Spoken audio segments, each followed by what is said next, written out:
ez'amagye ng'abalala tebali mu uniform naye nga bambalidde mundu era bamutwaddemu ezo emmotoka eza drone nga babadde bakulemberwa oyo musajja atera okutambula nga nnondoola gwe bayita Muhumuza. Babadde babuuza ebyafaayo by'omwami ono Albert Muhumuza. Albert Muhumuza amanyikiddwa nnyo okukolera ekitongole kya CID ne ebitongole ebirala ebyokwerinda ng'afolowinga bannabyabufuzi. Omwami ono mu 2016 yakuba official wa KCCA amasasi mu kibuga Kampala. Azze afolowinga Besigye okumala emyaka kati afolowinga Robert Kyagulanyi Ssentamu ebiseera bino byonna. Omwami ono akubye abantu bangi nnyo amasasi mu kibuga Kampala n'ebitundu ebirinaanyeewo. Omwami ono y'omu yakubira ebitongole ebirala era y'omu ku bakulira zi drones eziwamba abantu mu Buganda ne mu Busoga. Omwami ono ayitibwa Albert Muhumuza era ebiseera bye eby'eddembe abimalira mu kitundu eky'Ennajjanankumbi ku Ntebe Road. Gwaliwa vidiyo eno gisharingira omulala asobole okumutegeera. Edi Mutwe na buli kati tetumanyi wajali. Polisi yamweganye nga bwetera okukola bulijjo nga bwe yeegaana Nyanzi nga bwe yeegaana abalala bonna paka nga bamaze okubata. Edi Mutwe era polisi n'amagye bamweganye. Edi Mutwe si yeyeka nga 18 omwezi guno gwakago ogwokusatu bawamba muganda waffe gwe bayita Mpalanyi Michael bamujja Matugga. Bawamba muganda waffe kunaku lwe lumu gwe bayita Ssentongo Shakur okuva Ejjinja abangi tumanyi nga Gaza Media ne bawamba ne muganda waffe okuva Masaka gwe bayita Douglas Nsambu. Bano bonna polisi n'amagye babeegaana naye abo ababadde mu buwambe abateebwa okuva ku CMI nga Bright Muhumuza okuva Embalala nga Viani Bashabe okuva Hoima nga Kimera Ibra gutumanyi nga Miguna okuva Masaka baba ene batugamba babalabako naddala ono Ssentongo gwe bayita Gaza Media bategeza nti bamukuba nnyo ye walula bwe waluzi oba oliawo yensonga lwaki bakyamwegana nga bwe basuka okuneegana nga bamaze okuntulugunya. Tubanja baganda baffe bano twagala bateebwe embagirawo naye ekyo kyongera okulaga bannayuganda bonna abatemu abafuga ensi yaffe na lwaki tulina okulwana okubeetaguululako. Mu mbeera emu njagala okwogera ku baganda baffe abali makomera nga Akireo Kivumbi nga Wakabi Grace nga Mugumya Gaddafi n'abalala abasibiddwa mu bumenyi bw'amateeka. Babawamba drones z'abawamba ne basooka ne babula okumala ennaku ne bamala ate ne babatwala e Masaka ne bagamba tibalina emisango egyabagulwako abo abaali bakolagana naffe. Ne weebuuza ti omuntu wa opposition bw'aba n'okwemulugunya ku mulala oba bw'aba ne gwatakwatagana naye amusindikira drone amusindikira ba SFC era enkwatagana eyo yavaawa. Anyway tubanja baganda baffe kuba tumanyi tebalina musango. Kino kigenderere Museveni akikozesa buli tuba tusemberera okulonda ayagala okundika obwana munigina atiise ng'awamba n'okutulugunya kabe kasinge n'okutta abo abanneetoolodde. Tubanja baganda baffe mu ddoboozi lirimu tubanja ne baganda baffe abali mu kkomera abakyalemeddeyo awatali musango ba Machete Yasini ba Sherifu Kalanzi ba Umar Kato n'abalala bangi. Tubabanja era twagala babatuuti kuba tebalina musango. Abasinga ku bo basindikibwayo kooti y'amagye n'ate kooti ensukulumu yavaayo n'esalawo di kooti y'amagye abantu beesibe be basibye mu bukyamu abatali basirikale naye olw'obumenyi bw'amateeka bakyali mu makomera awatali musango ate awatali tteeka lyonna libasindiseyo oba kooti yonna eri mu mateeka kuba kooti masho teri mateeka mu kuvunaana abantu abatali basirikale. Mr. President, bwe twali tuva ensambi okusaba okwaliyo Muhumuza yalwako mu kamera nga y'omu ku basooka mu bantu ne bakwatibwa. Okyogeddeko lwatu nti ye yalondedde Edi Mutwe n'akwatibwa. Omuntu ono yakugoberera buli wedda talina uniform yakyo najja ayambala ogyeko emundu gyatera okukwata wabagiina omuntu ono singa akeera ku nkya nakola ekintu ekyobulabe ekisinga ku kyokugoberera tolaba nti poliisi oba ebitongole byokwerinda bisobola okumwegaana era ekibuzo tolaba nti gwe n'abantu abakwetoolodde muyinza okuba nga mwesuubiddeyo gwenagamba eri omuntu ono ekibuzo. Thank you. Yes, omusajja oyo amanyikiddwa ng'era abaziba emisango bonna bwe bamanyikiddwa. Ebyokwerinda baffe obamanyi nti bakozesa abantu abawandiike n'abatali bawandiike. Tubalaba ebiseera bingi nga bakozesa abatemu, tubalaba ebiseera bingi nga bakozesa ababbi abamanyikiddwa nga Sobbi bwe mwamulaba nga ayina emmundu ng'atugoberera buli wamu, era bannaffe bangi abatuusaako obulabe. Ekyanaku nti naye bamala ne bamutemula nga bwe bakola bulijjo naye tebayiga. Kati ku mulundi guno tukimanyi okumala ebbanga ddene oyo musajja annondoola gwe bayita Muwummuza amanyi n'okujja na paakinga ku geeti yange bwe nfuluma n'agenda nga nnondoola kubanga amanyi ye n'antagambwako.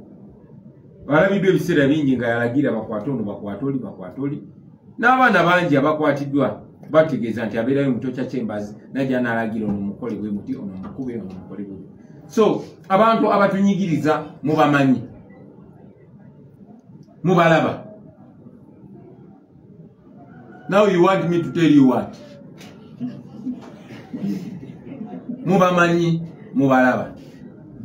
Tali omuyeka gavumenti yemu mwalabye okwosajjo yebulunguludde ekitebe kyaffe kino n'ekiwamba nga egezaako okulemesa abavubuka ba NUP okola olukuŋŋaana lw'abannamawulire okulonkinga oba okususootola enteekateeka ey'akalulu ak'abavubuka akali mu mateeka.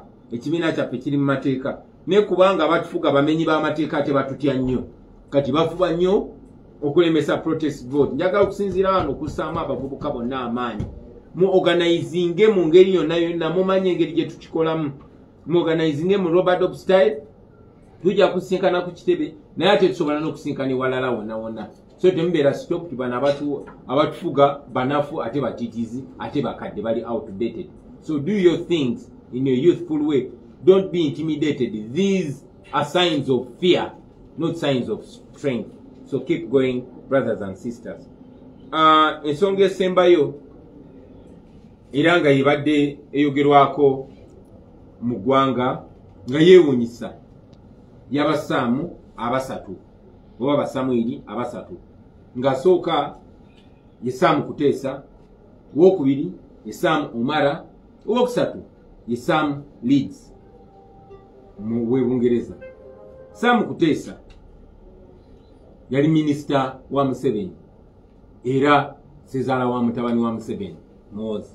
Sam Kuteesa yabba ssente ezaali ziyina okuzimba amalwaliro ne kubanga alina oluganda ku Museveni ate kubanga eno gavumenti yababbi era ekuuma ababbi. Sam Kuteesa bannayuganda naddala abaali batukulembera mu nkyukakyuka mu kiseera ekyo Omara yakola ekyo era kikola mu kweyagala okw'amaanyi. Mujjukira effujjo lye yakola alwala kansa. Jjukira Sam Omara yali mu myaka 6, Sam Kuteesa agenda mu 8. Naye Sam Kuteesa kubanga ssente ez'omusolo zabbye ennyingi nga tetakwatibwako tezikozesa n'agenda e Germany gy'amaze emyezi 6 ng'ajjanjabibwa ku bbeeyi ey'ekika ekya waggulu ku ssente z'omusolo empitirivu okumala emyezi 6 kiteeberezebwa nti ssente zakozesezza okwejjanjaba ziyinza n'okuzimba eddwaliro. Naye kubanga Uganda gye tulimu Sam Kuteesa n'agenda eyo. Mu kiseera kye kimu ye Sam Omara nannyini kukakkanya abo abaali bakayanira ebyenzijanjaba ebirungi yali talina kyakkola. Sam Omara yalina okugenda e Mulago mu malwaliro ago agasesebbuse era nkuba akafaananyi yali alowooza ki nga yeebase ku kitanda nga yalina okwegulira eddagala kuba teririyo mu ddwaliro, yalina okwegulira gloves abasawo bamukolako lwe baagadde kuba tebasasulwa. nfumitiriza kiki yali alowooza nga ali mu kitanda ekyo ekyemulago mu ddwaliro eriwunya mu mbeera esesebbuse nga naye akiraba alina okuba yalowooza ku bye baamukozesa n'ekiseera ekyo nga yeerabiddwa nga takyalowoozebwako ng'era bwe bakola kubanga omulimu obwetaavu bwe bwali buwedde kati nga banoonyayo mulala era nga bwe kisuubirwa nti amalwaliro gaffe mafiiro. Sam Omara ekyennaku n'afa ku myaka emitogo egityo naye era nga bwe kisuubirwa ku bujjanjabi obulungi Sam Kuteesa n'awona kansa era n'akomawo. Ekyawuniikiriza bannayuganda bwe yakomyewo okulaga okusiima kwe n'azimba nga kyoteeba nange kyenteeba mu ndowooza ye amalwaliro gago gasobola okulindako n'azimba kanisa. Weewaawo twagala nnyo okutendereza Katonda ne tumanyi nti abalamu bwe basobola okutendereza Katonda era twetaaga amalwaliro n'amasomero okusinga ebirala byonna. Kakati olugero terukomaawo. Waliwo Sam owokusatu nga ye Sam Leeds oyo sina munnayuganda yali mulambuzi w'Ebungereza wabula yajja wano mu Uganda n'afuna akabenje wabula n'asobola okuyambibwa newankubadde tewali bujjanjabi abasawo ne basobola omukolako n'asimatuka okufa era bwe yagenda ewaabwe n'aterera. Sam Leeds n'akomawo ng'alaba ekyobuntu bulamu okola kwe kuyamba okuzimba eddwaliro kyekyali kyetaagisa wano si munnayuganda jjukira ne n'azimba eddwaliro ku ssente ntono naye nga ddungi okusinga agaffe ge bazimba ku ssente nnyingi. Kakati ekyo kitulage abantu abatufuga kiki batulowooleza nti ne bwe bamaama amaze okutesitingako ne balaba obuzibu bwa Uganda bwe bayitamu tebagenda bawa kye beetaaga kuba tebabaagala nga muli balamu.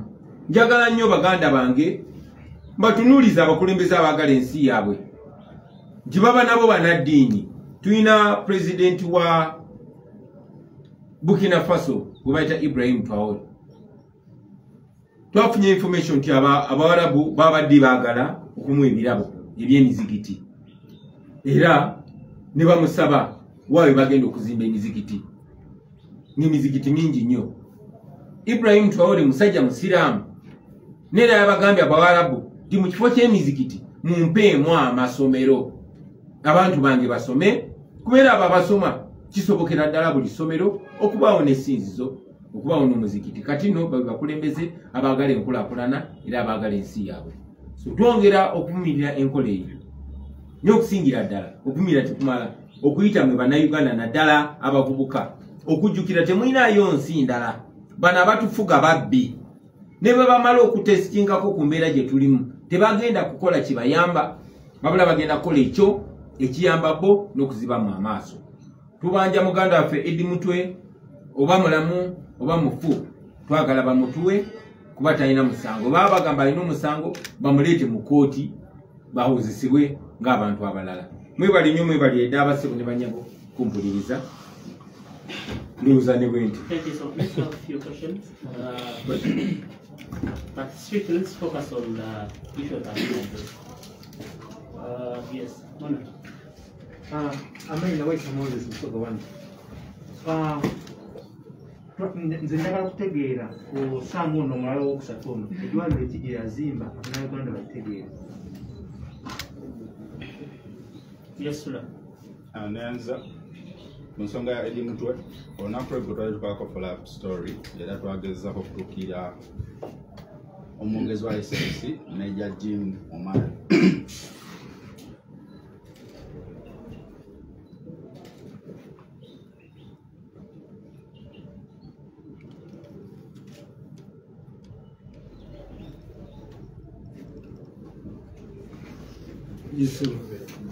Bwe twatuukiridde omwogezi wa SFC mu nsonga z'okukwatibwa kwa Eddie Mutwe yazzeemu nga yanukula ku tweet yo ng'agamba nti okukootinga SFC nti bali bambadde ebyambalo mulina kikakasa nga NUP wabula ye ng'alemerako agamba nti mmwe mwewamba.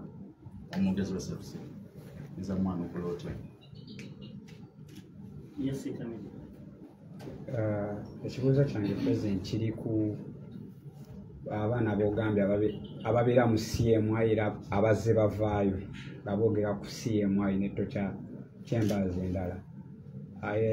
Obukulembeze obw'ekibiina ky'NUP kyali kitutteko obudde nga kikozesa balooyazi baakyo okulaba nti batuuka ku chambers ezo kuba emabegako awo ng'okyali memba wa paalamenti twalabako ababaka ba paalamenti n'akakiiko n'abakakiiko akatwala eddembe ly'obuntu nga bagenda mu CMI oba nga bagenda mu Torture Chambers ezo okulabira ddala oba lwaki ziwamba abantu n'ensonga bw'ekyo. So ekyo kye kibuuzo kyange.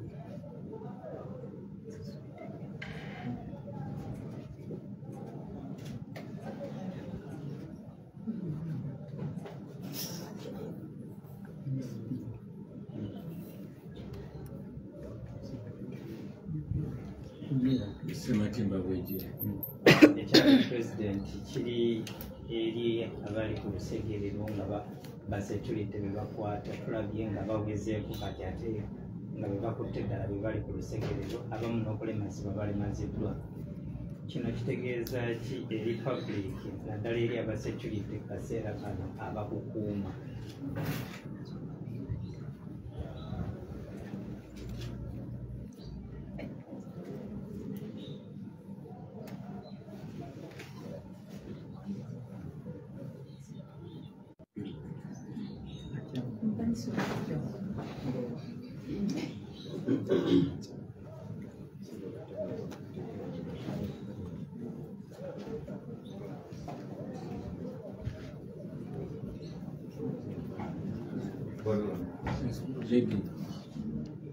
Fiona Namatabite is terrifying.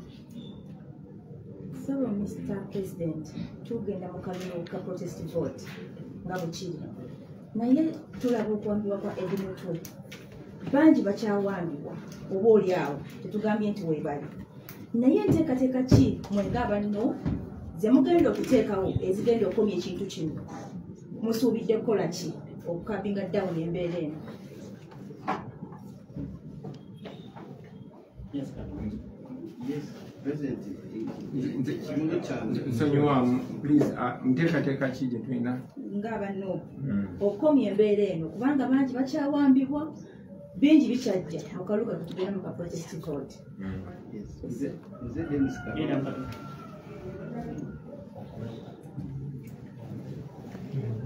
Let me have one and we first answer this.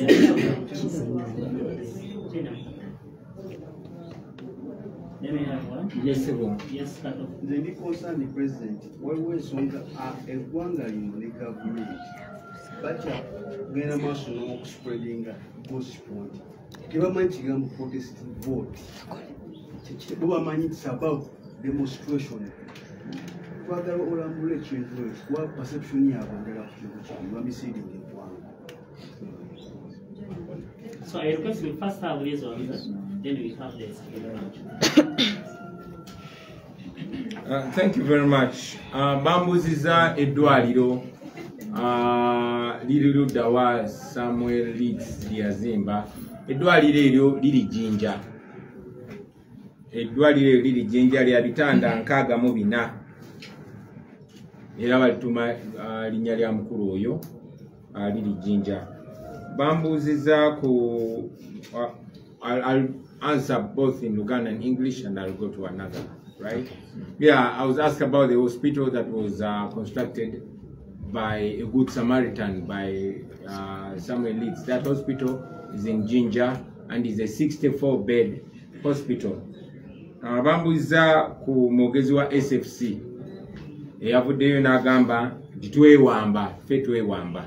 Simanyi oba naye era kirabikira ddala nti kati Museveni abantu alonda muyo abantu abatalina bwongo bateeka mu bifo ebyo asobole okulagira ddala bannayuganda nti abanyooma kuba bw'ogamba nti omuntu yeewambye naye ate abasirikale be baamutadde abo ba tetukutegeera baawamba Nyanzi ne batugamba tebamuyina naye ate okutuuka okumuta be baamuta ne bawamba aba election management committee baffe bonna Mase Walukamba Lwanyaga Rovans n'abalala ne babeegaana naye ate be baabata bawamba Akireewo Kivumbi n'amala ennaku 3 kunya nga talabika, ne bawamba Gaddafi n'amala kumpi wiiki nga talabika, ne bawamba Smart Wakabi n'amala ebbanga nga talabika nga bamwegaanye okuddamu okulabika nga babatutte mu kooti e Masaka.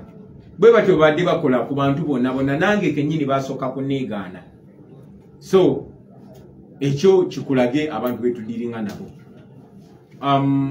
You say the FCFC spokesperson said that we abduct ourselves, but it's rather ironical for him to say that we abduct ourselves, but we are released by CMI.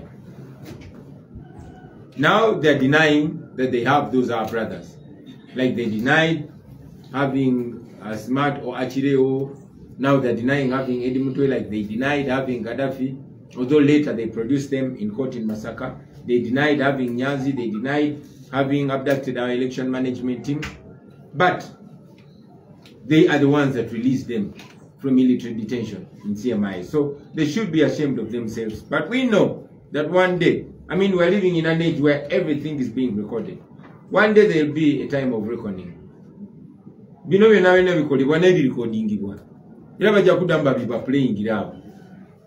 So tusabe bulamu, twongere na kulwana kukyusa mbeera na butakkiriza kubeera basilevu mu Syria.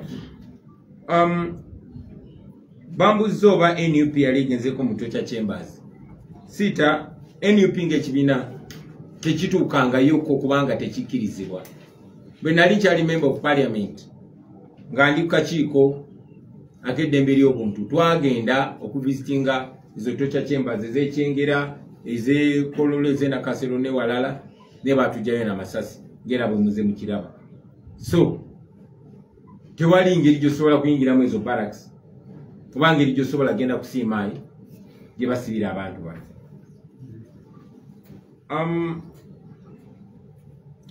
Sematimba Bwegire ambuziza kino kitegeeza ki eri security team yaffe okulaba nti bagenze abamu babatta nga bwe batta Franka Senteza, abamu babalemaza nga bwe balemaza Juzi Munjima Godfrey gwe tumanyi nga ayitawa, abalala babawamba buwambi ne babasaako agasango nga bwe bawambye Gaddafi, bwe bawamba Akireewo, bwe bawamba Wakabi, ne babasaako agasango ndi bakuba bomu ku bannaffe gwe twakolanga naye e Masaka. Of course olulukwesikwesi kusibirako bantu baffe, naye ekigendererwa tukimanyi nti bagezaako okwetolola bannange abankuuma bandike nga ndi mukyangala basobole okuntuusaako obulabe.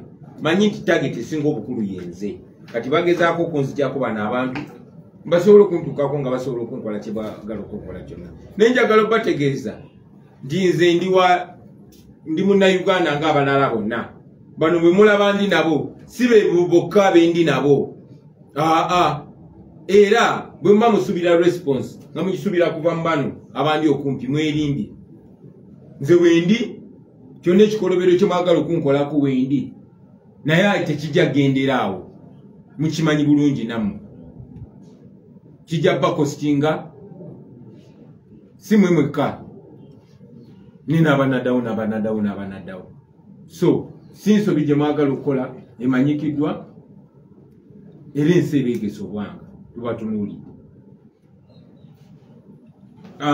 Yeah, maybe in English naye neetaaga okidda mu Luzungu.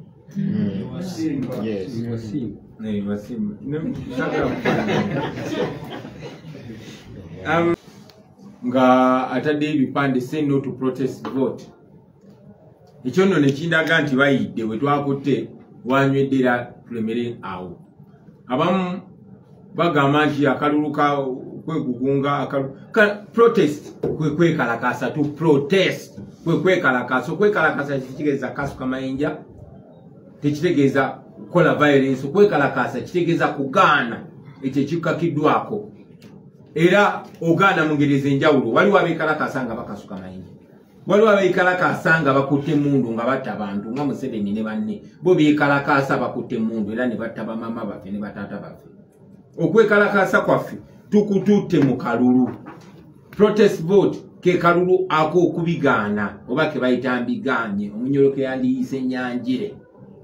Kana akalulu kakugaana obubbi okutubbako ebiseera byaffe eby'omu maaso okubba amalwaliro kubanga osobola okugenda e Germany ne bakujanjabira zibiliyoni okutubbako enguudo zaffe otubbako amasomero gaffe otubbako ebiseera byaffe eby'omu maaso. Tugenda mu kano akalulu okuprotesting oba okuwakanya ekiwamba abantu okuwakanya ebive byonna Museveni ne babbi banne bye bazze batukolako era bye bagenda maaso tukolako. So ke kalulu ke tugendamu kakubigaana. Waliwo sayidi bbiri, sayidi enyigiriza n'enyigirizibwa. Bannayuganda basinga obungi tuli ku sayidi enyigirizibwa. Ate ebintu byakalulu bya ani asinga obungi. So tukunze era tugenda maaso n'okunga bannayuganda. Tikuno si kwe kulonda kwa bulijjo, kuno kulonda okuprotestinga. Twagala buli omu tumubangule obwongo agende nga amanyi. Sigenda kulonda mukwano gwange, sigenda kulonda nti ngenda kulonda MP akyusiza embeera kubanga bwe tuba tetukyusiza system yonna ne MP takuyamba ne meya takuyamba. Tugenda mu kalukano okugoba ababbi, okugoba abasosoze mu mawanga, okugoba abatemu kye bayita protest vote. We are going into this protest vote to protest against impunity, against theft of our futures, theft of our hospitals and all our healthcare system, simply because you can go to Germany and be treated for billions, while the Omaras that you use to suppress dissent are rotting away in a rotten healthcare system. We are going to the ballot to protest that, to protest impunity, to protest corruption. That is the protest that we are going into. Eranga akalulu ako twagala kagendamu n'obusobozi bwaffe bwonna bwonna, so that Museveni bwagezaako n'akabba nga bwe tusuubira bannayuganda buli omu kubanga bavuddeyo mu bungi buli omu alina ekyokulwanira. Ebisigadde tunabinnyonnyolagana nga tuvuddeyo ffenna bannayuganda mu bungi bwaffe. Mwebale nnyo mwebalire ddala. I guess that's enough of the question. Let's have the last question with Makenya. Mr. President, bwe twali tuva ensambi okusaba okwaliyo Muhumuza yalabwako mu kamera nga y'omu ku basonga mu bantu ne bakwatibwa. Okyogeddeko lwatu nti ye yalondodde eri mutwe n'akwatibwa. Omuntu ono yakugoberera buli wedda, talina yunifoomu yakyo gy'ayambala, ogyeko emmundu gy'atera okukwata wabaagiina. Omuntu ono singa akeera ku nkya n'akola ekintu eky'obulabe ekisinga ku ky'okugoberera, tolaba nti poliisi oba ebitongole by'okwerinda bisobola okumwegaana. Era ekibuzo tolaba nti gwe n'abantu abakwetoolodde muyinza okuba nga mwesuubiddeyo gwe naggamba eri omuntu ono. Ekibuzo Sebo Okay, Peter Senyonga Melinda is my name. I work with NTV. I just want to understand if you've taken any steps or interventions to demand for the release of your abducted comrades, maybe any legal action in that matter. Thank you, sir.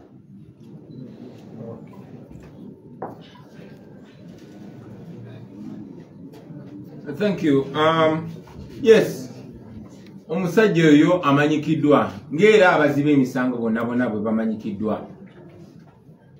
Ebyokwerinda baffe obamanyi nti bakozesa abantu abawandiike n'abatali bawandiike.